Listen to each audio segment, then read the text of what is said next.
जी आप जी नमस्कार। नमस्कार सर। जी बताइए। सर मैंने अभी जनवरी में ट्रांसप्लांट करवाया था जी सर। उसके बाद आप देख पा रहे हैं ये डेंसिटी है सर। जी। और मुझे एफयूटी का स्कार है सर, जो पीछे में बाल अगर ट्रिम करता हूँ तो वो दिखता है फिर। तो उसका क्या सोल्यूशन?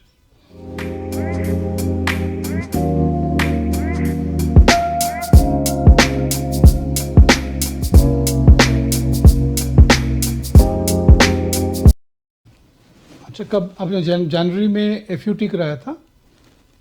हाँ, तो आपकी एफयूटी एफयूई दोनों कॉम्बिनेशन था। दोनों कंप्लीट था, ठीक है। तो आपने जब किया था हेयर ट्रांसप्लांट एफ से, तो आपका लेवल ऑफ बॉल्डनेस क्या था तब? सर 5 या 6 होगा ग्रेड सर। 5 और 6 था। तो अभी ऊपर तो बाल आ गए ना जी, आपके? अभी यहाँ तो गए हैं लेकिन डेंसिटी का इशू है। जितने बाल उन्होंने प्लांट किए थे उससे पहले जो छोटे छोटे मिनिएचर हेयर्स थे उनमें से तो कुछ भी मुझे रिकवर लग नहीं रहा है। कितने बाल लगाए थे? उन्होंने 4500 ग्राफ्स लगाई थी। 4500 ग्राम। स्ट्रिप में से कितने निकले थे और एफ से कितने निकले थे? स्ट्रिप से एग्जैक्टली तो मुझे ध्यान नहीं है सर। तकरीबन। स्ट्रिप से शायद 2,500-3,000 बाल स्ट्रिप से। और उन्होंने बियर्डिंग से भी किए थे 500-600 बाल। बियर्ड इम्प्लांट भी किया था। अच्छा, तो मतलब एफ लिया था, फिर बाकी और कहीं ज़्यादा नहीं मिले थे, बाकी बियर्ड से लिए थे, है ना? नहीं, एफयूई भी किया था पीछे से। हाँ, वो तो मैं कह रहा हूँ, मतलब बाकी इतने नहीं थे पीछे जितने एफ से ज़्यादा बाल आए पीछे से, और कुछ आपके हाँ बियर्ड से मिले थे, है ना? तो अभी तो आपका जी। स्कार काफ़ी दिख रहा है, तो आपने डॉक्टर साहब को कांटेक्ट किया? उनको मैंने कांटेक्ट किया था। उन्होंने कहा था कि अभी जैसे 6 मंथ के बाद बोल रहे थे आपको ग्रोथ आनी शुरू हो जाएगी। हम्म। तो अभी 8-9 मंथ के आसपास हो चुके हैं। और हम्म। उन्होंने एसएमपी किया। उन्होंने पीछे से वो एसएमपी का कलर नहीं मैच हो रहा है एक तो बिल्कुल भी। हम्म। और वो एसएमपी इतनी अजीब लग रही है उन्होंने स्कार के ऊपर जो किया है वो बिल्कुल अजीब से विजिबल है। ठीक है।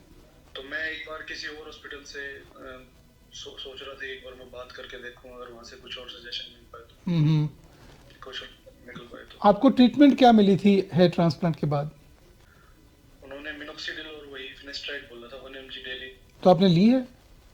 हाँ वो ले रहा हूँ मैं। उससे पहले भी ले रहा था मैं। पहले भी ले रहे थे? ट्रांसप्लांट से पहले। ट्रांसप्लांट हाँ, से पहले 1.5 साल से ले रहा था मैं। क्योंकि आपका डोनर एरिया तो ऐसे लग रहा है कि मिनिएचराइज्ड है डोनर एरिया। मतलब वहाँ के बाल भी इतने पतले हैं कि वो लेने नहीं चाहिए, बहुत ही पतले हैं। तो जब ऐसे होता तब तो स्कार भी दिखेगा और ग्रोथ भी नहीं होगी। अभी क्या कर सकते हैं आप बताइए?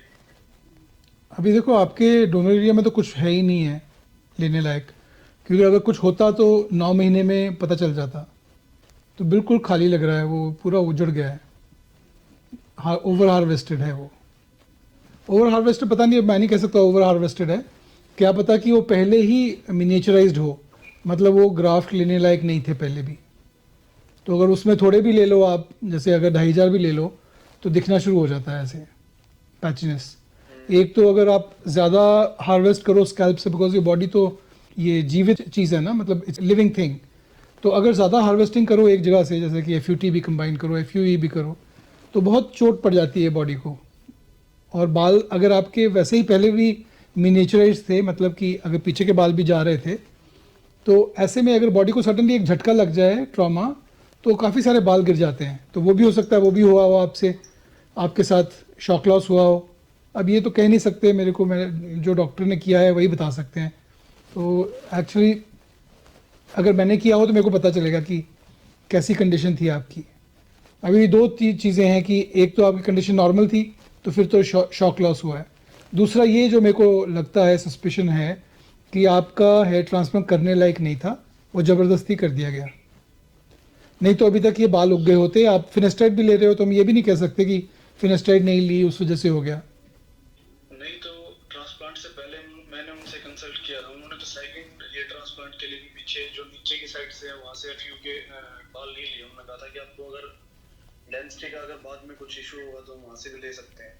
तो अभी आपने बोला उनको कि मेरे को और डेंसिटी का इशू है, ले लो, और अभी तो लेने लायक है ही नहीं। ट्रांसप्लांट तक आपको लगता है कि पीछे बाल लेने लायक हैं? आपको लगता है क्या? अभी पीछे जैसे मैं बाल थोड़े से बड़े अभी मैंने ट्रिम अभी किए हैं, जैसे 5-6 दिन पहले पीछे से। हम्म। तो उससे पहले तो कार तो विजिबल नहीं था बाल बड़े करने के के बाद तो छोटे बालों में विजिबल, वो भी एक साइड से ज्यादा। तो फिर आप अपने बाल लंबे क्यों नहीं कर लेते कि स्कार कवर हो जाए? तो लंबे बाल में इशू है कि अभी जैसे आप जो ये बाल देख पा रहे हो, ये बहुत बिल्कुल लो डेंसिटी है। इससे पहले मैं बाल ट्रिम करके रख रहा था, तो वो बिल्कुल बस कट से ठीक था, मतलब मुझे कोई इशू नहीं था उसमें। तो लेकिन उसमें भी बाल फिर वहां से ज्यादा जाने लगे, तो फिर मैंने डॉक्टर को कंसल्ट किया। उन्होंने कहा था कि आप ट्रांसप्लांट कर लो, आपको ठीक रहेगा ये। ठीक। वरना मुझे उसमें पहले भी कोई इशू नहीं था, मैं ट्रिम शेव करके रख रहा था और उसमें कोई खास इशू नहीं था। तो मैं अभी भी ये चाह रहा हूँ कि अगर अभी भी डेंसिटी जो हम चाह रहे थे वो नहीं अगर मिल पा रही है, तो हम उसको ट्रिम करके दोबारा से रख सकते हैं, और जिस जगह से स्कार विजिबल है वहाँ एसएमपी वगैरह या और कुछ सोल्यूशन हो सके तो।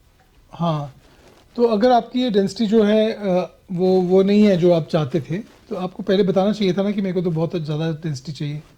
फिर शायद डॉक्टर बोलते कि ये अचीवेबल नहीं है। नहीं, ये जो डेंसिटी उन्होंने बोला था उससे तो बहुत लो है। अभी आप शायद आपको लाइट में दिख नहीं पा रहा होगा। नहीं, मैं दिख रहा है, दिख रहा है, दिख रहा है, सब दिख रहा है। स्कैल्प विजिबल है हर टाइम, लो लाइट में, डार्क नाइट, धूप में तो बिल्कुल दिखते हैं फिर। पर थोड़े लंबे कर लो बाल, शायद ना दिखे। ये तो बहुत छोटे कर रखे हैं ना आपने। लंबे में कर रहा हूँ अभी। हाँ, बाल लंबे कर लो। 9 मंथ्स तक तो आ जानी चाहिए ग्रोथ। अभी बोल रहे हो आपको 12 से 13-14 मंथ तक जा सकता है, कई बॉडी बॉडी के हिसाब से रिएक्ट करता है। 9 महीने के ऊपर तो कभी इम्प्रूवमेंट नहीं मिलती। सारी इम्प्रूवमेंट जो है 6 to 9 मंथ्स में आती है। 9 मंथ्स के ऊपर जो इम्प्रूवमेंट होती है हार्डली एनी 5-7% होगी। चलो आप वेट कर लो। अगर आपके डॉक्टर बोल रहे हैं ऐसे, तो उनके मन में कुछ होगा, मतलब शायद सोच रहे होंगे कि शायद इम्प्रूवमेंट होगी। तो उन्हीं के साथ आपको एक्चुअली 12 महीने तक उन्हीं के साथ कांटेक्ट करके रखना चाहिए। उसके बाद अगर नहीं होती है तो फिर देखो, उनसे पूछो कि और क्या उपाय है। नहीं, अगर ग्रोथ हो भी जाएगी तो 5-10% हो जाएगी। हाँ, उससे ज़्यादा नहीं होगी। 9 महीने में जो ग्रोथ हो जाती है तकरीबन उतनी ही रहती है, उससे ज़्यादा कभी नहीं होती। हाँ, ज़्यादा से ज़्यादा ये होगा कि अभी मैं अगर इन बालों को थोड़ा सा और बड़ा रखता हूँ तो ये है कि थोड़ा सा कम विजिबल होगा। आप उनके किसी भी क्लिनिक के टाइमलाइन वीडियोस होते हैं, किसी भी क्लिनिक के टाइमलाइन वीडियोस देखो, कभी भी 9 महीने के बाद ग्रोथ ज़्यादा नहीं आती है। हाँ, मैंने देखी है वो वीडियो, देखी है मैंने। हाँ, तो 9 महीने में जो ग्रोथ आ जाती है वो फाइनल ग्रोथ है, उससे ज़्यादा कुछ नहीं होता। तो फिर भी अगर बाल भी रखने हैं तो फिर भी स्कार का इशू तो रहेगा ही, तो उसके लिए क्या एसएमपी वगैरह जा सकते हैं? देखो, एक तो एसएमपी जो इंडिया में होती हैं बिल्कुल रद्दी एसएमपी होती हैं, वो ना डाई मैच करते हैं। वो बाल किसी रंग का है और एसएमपी किसी और रंग की हो गई है। और दूसरी बात, एक तो जो एसएमपी है वो अभी जो आपका स्कार अभी फुली मैच्योर्ड नहीं है। स्कार मैच्योरेशन में काफ़ी टाइम लग जाता है, बिकॉज एक बार स्कार टिश्यू बनता है ना, तो 1.5 साल तक वो स्कार मैच्योर कर रहा होता है। आप अगर उसमें एसएमपी करोगे तो वो फैल जाएगी, मतलब वो डॉट नहीं रहेगी।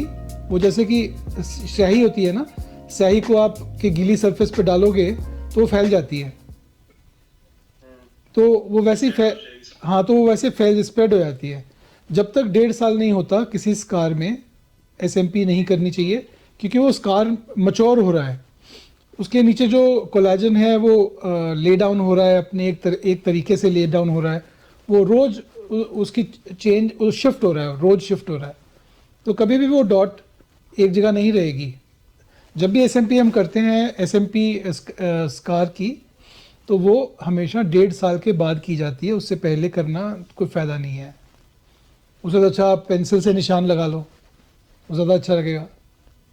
और दूसरा, जब एसएमपी करते हैं उसको मैच किया जाता है। ये पूरा 2 हफ्ते का प्रोसेस होता है। वेरियस डाइज होती हैं, काले रंग की नहीं कि काला रंग है तो काले रंग की कर दी।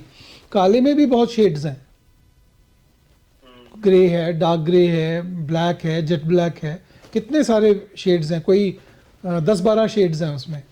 तो वो आपको मैच करनी होती है 2 हफ्ते के दौरान कि ये आपको शेड ठीक बैठेगा कि नहीं, क्योंकि कंट्रास्ट होना है ना। बालों के साथ वाले बाल अगर हल्के ब्लैक हैं और बीच में आपने बहुत गाढ़ा ब्लैक लगा दिया तो स्कार उससे कम दिखेगा, ये तो ज़्यादा दिखना शुरू हो जाएगा। तो ये 14 दिन का टाइम होता है जब हम करते हैं कि मैच करते हैं कलर को, और उसके बाद, लेकिन वो तो चलो बाद की बात है। अभी तो एसएमपी जब तक 1.5 साल नहीं होते स्कार के बाद, अभी आपके 1 साल होने वाले हैं, जब तक 1.5 साल नहीं होते ये एसएमपी नहीं करनी चाहिए, नहीं तो वो अजीब सा वो कलर दे देती है स्कार को।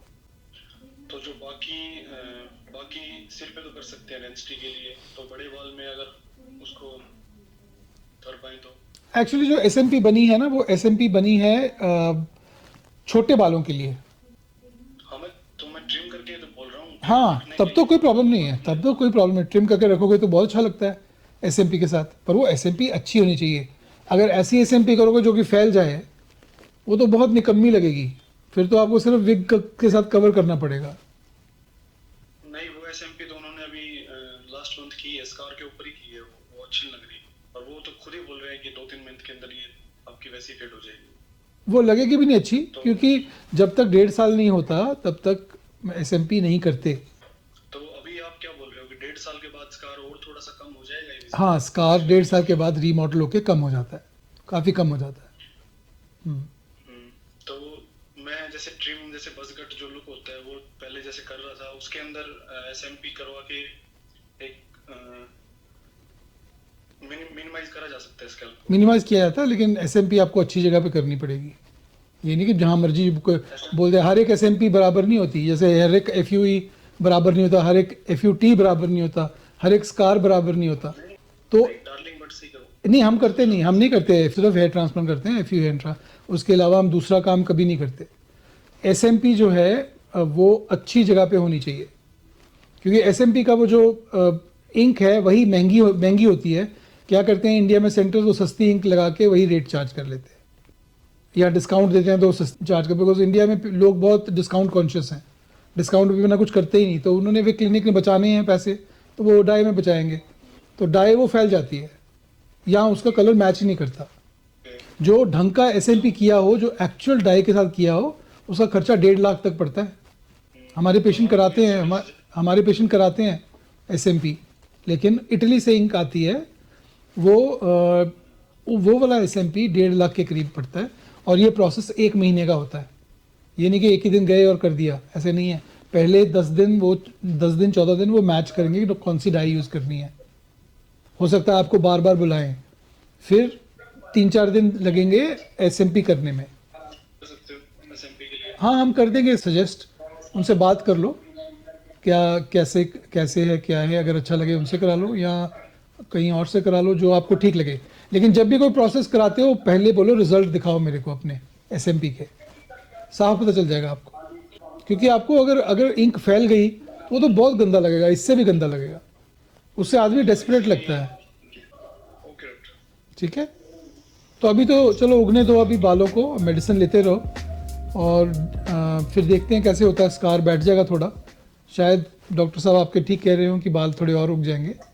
देख लो, थोड़ा पेशेंस रखो, 3 महीने बाद दिखा दो हमको, ठीक है? 1 साल हो जाएगा तब तक, उसके बाद। हाँ, और आपको हम एसएमपी वाले का फ़ोन नंबर भेज देते हैं, आप उससे देख लो, उसके केसेस देख लो, अगर तसल्ली हो, अगर कॉस्ट ठीक लगे तभी कराना, ठीक है? ओके। ओके जी, बाय, नमस्कार।